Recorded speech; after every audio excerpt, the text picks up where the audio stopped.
पढ़ना जो है ना, पढ़ना पढ़ना एक अधूरा शब्द है। पढ़ना, पढ़ने के साथ है समझना। आप में से बहुत सारे लोग कहेंगे साहब हम बहुत पढ़ते हैं, हमको रिजल्ट नहीं मिलता। साहब मैं मानता हूं नहीं मिलता हो। आप पढ़ते को स्ट्रेस लेकर पढ़ना है मुझे, नहीं, समझना है। यह पहला मंत्र है सफलता का, पढ़ना नहीं है।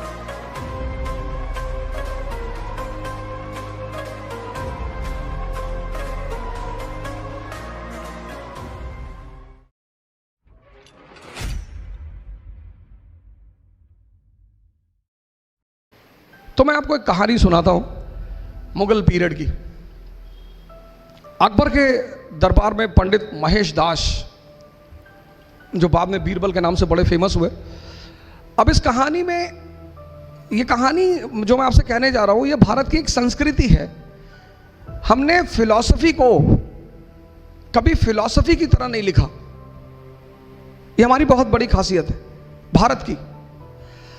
हमने फिलॉसफी को, जिसको आप दर्शन कहते हो, हमने उसे कहानी के रूप में लिखा। क्यों? क्योंकि कहानी सबसे सरल माध्यम है किसी भी मैसेज को समझने का। हर कहानी में एक मैसेज है। आप मूवी देखते हो मुन्ना भाई MBBS, supreme court of India ने उस मूवी से इतने सारे मैसेज लिए। पहला मैसेज, उस मूवी के पहले अगर किसी व्यक्ति का एक्सीडेंट होता था तो लोग हॉस्पिटल ले जाने से डरते थे। पुलिस सवाल करेगी, मेरा परिवार फंसेगा, मैं क्यों ले जाऊं। लेकिन उस मूवी से सुप्रीम कोर्ट ने यह मैसेज लिया कि नहीं, जब भी कोई घायल आदमी हॉस्पिटल जाता है तो हॉस्पिटल उसे पहले एडमिट करेगा और जो व्यक्ति लेकर जाएगा उससे कोई सवाल जवाब नहीं किया जाएगा। पढ़ना जो है ना, पढ़ना एक अधूरा शब्द है। पढ़ना, पढ़ने के साथ है समझना। अब किताबें कैसे लिखी हैं? आप सब एक किताब पढ़ते हो, लेकिन एक आदमी कुछ ज्यादा समझता है, एक आदमी कुछ कम समझता है। उसके पीछे वजह क्या है? पहली इंपॉर्टेंट बात, आप में से बहुत सारे लोग कहेंगे साहब हम बहुत पढ़ते हैं, हमको रिजल्ट नहीं मिलता। साहब मैं मानता हूं नहीं मिलता हो। किताबें जो हैं वो सीधी लाइन में लिखी गई, ऐसे सारी किताबें, बाइबल, गीता, कुरान, सारी ऐसे सीधी लाइन में। अब मालिक ने क्या कहा हमसे कि किताबें तो लिखी हैं सीधी लाइन में, अगर तुम्हारे में समझ है तो इन लाइनों को जोड़ो।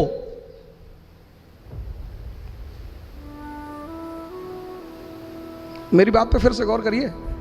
आप किताब पढ़ते हैं, आप में से बहुत सारे लोग उन लाइनों को जोड़ते नहीं, पढ़ते चले जाते, पेन ले लिया, अंडरलाइन कर रहे हैं।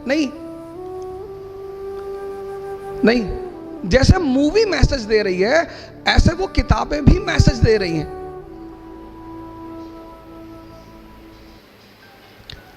अब जब आप लाइनों को जोड़ोगे, अब लाइनें सीधी लाइन में हैं, अब आप लाइनों को जोड़ोगे, उन जोड़ने के लिए रुकना पड़ेगा।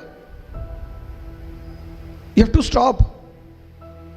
इसलिए हमने कहा अध्ययन मनन, पढ़ो और सोचो। तो जैसे आपने वो लाइन जोड़ोगे तो फिर आपको दोनों लाइन के बीच का संबंध समझ में आएगा। तो मैं अपनी कहानी पर आता हूं और इस कहानी की मैसेज को देखिए कि कहानी आपसे कहना क्या चाहती है। किसी भी चीज को सिर्फ किताब पढ़ने से कोई राजा नहीं बनता। दुनिया में एग्जीक्यूटिव का एग्जाम होता है, सैफिन साहब आपके सामने। जुडिशरी का एग्जाम होता है। पूरी दुनिया में कहीं भी लेजिस्लेचर के लिए कोई एग्जाम नहीं होता। मेंबर ऑफ पार्लियामेंट बनने के लिए किसी परीक्षा को देने की जरूरत नहीं है। मेंबर ऑफ लेजिस्लेटिव असेंबली बनने के लिए किसी एग्जाम को देने की जरूरत नहीं है। क्यों? क्योंकि जो राजशाही है, किंगशिप, वो समझदारी पे डिपेंड करती है, आपकी अंडरस्टैंडिंग। तो पंडित महेश दास अकबर के दरबार में आए, बाद में बीरबल बने। तो अकबर के दरबारियों को बहुत बुरा लगा, कह रहे हम लोग शाही खानदान के लोग, ये आम आदमी इसको कहां से उठा लाए, ये नहीं बैठेगा दरबार में। आज तो कंपटीशन है ना, आज तो डेमोक्रेसी है, कंपटीशन है, आप कहीं से भी हो, डेमोक्रेसी कहती है टैलेंट है आगे आओ। आपने कहा साहब हम महाराष्ट्र से, हम बिहार से, अरे उसने कहा ये सब मत बोलो, टैलेंट है, सैफिन हसन हो, हाँ आगे आओ, नहीं है पीछे हो जाओ। ये मत बताओ हम राजपूत हैं, हम पठान हैं, हम ये ना, टैलेंट है साबित करो और आगे आओ। तो जब महेश दास को अकबर ने कहा कि हम अपने दरबार में लेंगे, दरबारियों ने बड़ा विरोध किया, यार है बिल्कुल नहीं। अकबर को पता था कि आदमी बड़ा काबिल है ये, तो अकबर ने कहा कोई रास्ता तो निकालो यार, कोई कंडीशन तो रखो। तो एक बड़े आलिम बैठे हुए थे, मुल्ला दो प्याजा, बड़े पढ़े लिखे आलिम टाइप के आदमी। उन्होंने कहा शहंशाह एक ही शर्त है, हम अकबर को एक ही शर्त पे अंदर आने, इसको महेश को एक ही शर्त पे अंदर आने देंगे। अकबर ने कहा क्या? बोले अगर ये मेरे सवाल का जवाब दे दे हम इसे बुला ले अंदर। अकबर ने देखा महेश दास की तरफ, बोले शर्त मंजूर है? बोले हाँ साहब मंजूर है। तो अकबर ने कहा कि मौलाना साहब पूछिए। तो मौलाना साहब ने महेश दास से कहा कि बताओ मेरे मन में क्या चल रहा है। अब मैं कैसे बताऊं तुम्हारे मन में क्या चल रहा है? पर बीरबल ने कहा कि सरकार मुझे पता है आपके मन में क्या चल रहा है, आप चाहते हैं कि शहंशाह अमर हो जाएं, आप चाहते हैं कि शहंशाह की जो हुकूमत है वो पूरी दुनिया पे फैल जाए, आप चाहते हैं कि दुनिया की जितनी खूबसूरत औरतें शहंशाह की सबसे शादी हो जाए। मौलाना साहब तो हंसने लगे। अकबर ने पलट के देखा, कहा मौलाना साहब? बोले सरकार बस यही बातें सोच रहा था सरकार। ये पहला मंत्र है सफलता का, पढ़ना नहीं है, मैसेज।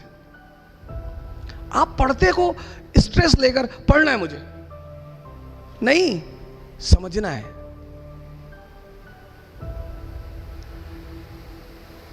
आप पहली गलती पता क्या करते हो? आप स्ट्रेस लेके काम करते, पढ़ना है। मैं नहीं कहता, आप किताबें इतनी प्यारी चीज है, इतनी, पर कब? जब आप उन्हें समझो।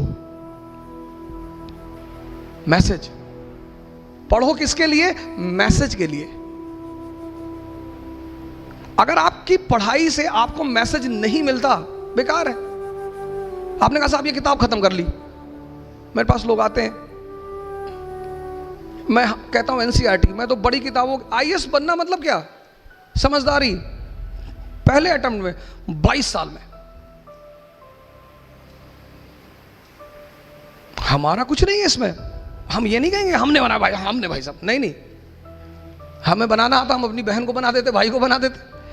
ये इस पूरे आदमी, इसकी योग्यता है इस आदमी की। इसने हमसे पूछा कि सर दिल्ली किधर से जाए, हमने कहा इधर से चले आओ, बस इतना रोल था हमारा, और ये आदमी चला गया। लेकिन जब तेंदुलकर का नाम होगा, सर ने अभी नाम लिया, तो आचरेकर तो होगा ही, हमारा तो होना ही था। हमारी लालच तो यही है। एक टीचर एक लालच में जीता है कि जब मेरे स्टूडेंट का नाम होगा तो उसकी जीवनी में एक लाइन मेरे नाम पर भी होगा। ये उसकी लालच है। पैसा तो मालिक बहुत दे रहा है, लेकिन नाम, मैसेज